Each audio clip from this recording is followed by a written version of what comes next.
विद्यार्थ्यांना मिळणार आत्मरक्षणाचे प्रशिक्षण। सोलापूर प्रतिनिधी।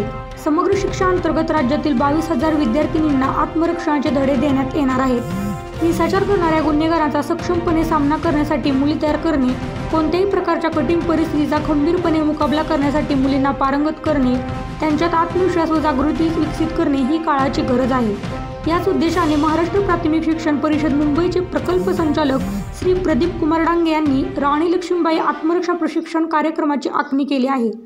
सोलापूर जिल्ह्यातील सर्व 11 तालुक्यात 813 शाळांमधील मुलींना जानेवारी ते मार्च अशा 3 महिन्यात प्रशिक्षण देण्यात येत आहे।